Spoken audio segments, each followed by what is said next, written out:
जय हिंद, जोहार झारखंड। मैं शमशाद आलम। 60-40 नहीं चलते, बाहरी विधायक नहीं चलते, बाहरी उम्मीदवार नहीं चलते। इस बात को लेकर अमित महतो, जयराम महतो पूरे झारखंड में घूम घूम के सभा कर रहे हैं और उसी सभा के माध्यम से लोगों को समझाने का भी काम कर रहे हैं कि जब भी आप अपना उम्मीदवार को एक्सेप्ट कीजिए तो वो माटी का उम्मीदवार होनी चाहिए, ना कि पार्टी का उम्मीदवार जो सिर्फ पार्टी की बात करता हो, वैसा उम्मीदवार हमें नहीं चाहिए। इस बात को लेकर जो है कि दोनों काफी जो है कि बेहतर तरीके से लोगों को समझा रहे हैं। इस दरमियान में अमित महतो जेल भी गए। टाइगर जयराम महतो सिर्फ झारखंड में ही नहीं, हिंदुस्तान के तमाम वैसे स्टेट जहां पर हमारे झारखंड प्रवासी मजदूर रहते हैं, वहां पे भी जाके लोगों को समझाने का काम कर रहे हैं कि आप उसी को एक्सेप्ट कीजिए जो झारखंड की माटी की बात करेगा। अब चलिए देखते हैं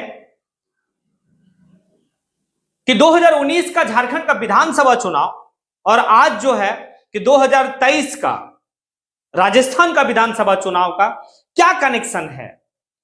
तो आपको याद होगा कि झारखंड 2019 का जब विधानसभा चुनाव हो रहा था तो उस समय सबसे हॉट सीट जो था वो जमशेदपुर ईस्ट का सीट था, क्योंकि उस समय का तत्कालीन मुख्यमंत्री चुनाव लड़ रहे थे उसी सीट से, क्योंकि वो उनका सीट था। दूसरा, निर्दलीय उम्मीदवार सरजू राय जो है कि वहां से चुनाव मैदान में उतरे थे और ये चैलेंज करके उतरे थे कि हम रघुवर दास को हराएंगे।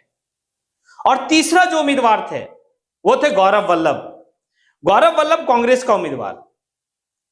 और आपको याद होगा कि ट्रिलियन जो रातों रात उनको जो है कि पूरा हिंदुस्तान जानने लगा। संबित पात्रा से पूछा गया कि ट्रिलियन में कितना जीरो, 5 ट्रिलियन में कितना जीरो, इस बात को लेकर जो है गौरव वल्लभ को सब लोग जानने लगे। लेकिन बात समझिएगा, 73,000 वोट लाते हैं सरजू राय और वो चुनाव जीत जाते हैं। रघुवर दास 52-53,000 वोट लाते हैं, चुनाव हार गए। गौरव वल्लभ जो है वो 18 से 19,000 वोट वो लाते हैं, वो भी चुनाव हार गए। तीनों का तीनों उम्मीदवार जो है वो बाहर का रहने वाले हैं। अब इस बात को समझिएगा कि गौरव वल्लभ जो है 19 में झारखंड के विधान जमशेदपुर सीट से लड़े वो, और आज 2023 में वो राजस्थान का उदयपुर सीट से लड़ रहे हैं। इस पर सबसे विश्वसनीय बल्लेबाज को उतारा जाता है। मेरी पार्टी ने मुझे पहले भी विश्वसनीय माना, एक सिटिंग चीफ मिनिस्टर के खिलाफ चुनाव लड़वाया जो 8 बार से वहां से एमएलए था, वो भी हारे, हम भी हारे, निर्दलीय जीत गया।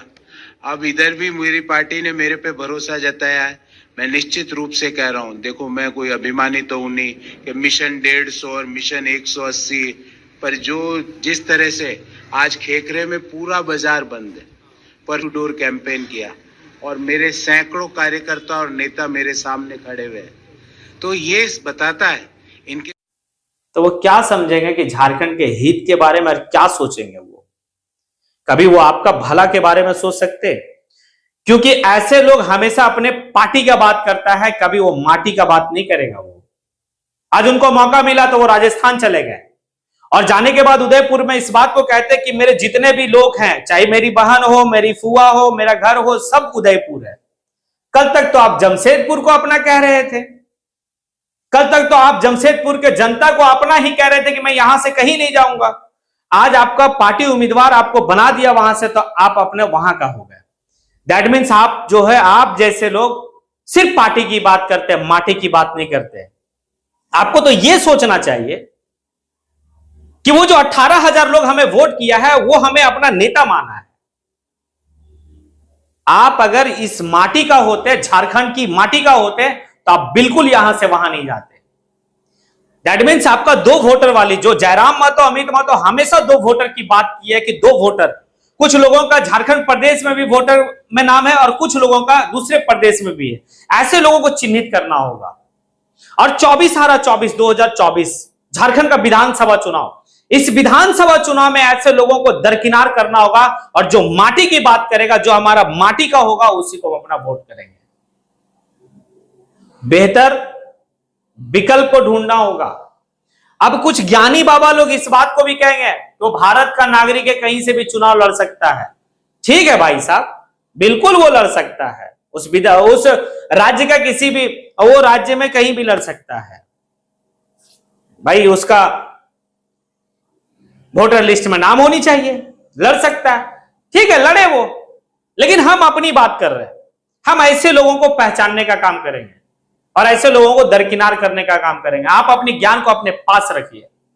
हम झारखंड के बारे में, जो हमारे झारखंड के हित की बात करेगा, हम उसके बारे में सोचेंगे। ऐसे लोग कभी भी झारखंड के हित के बारे में सोच ही नहीं सकते हैं। जय हिंद।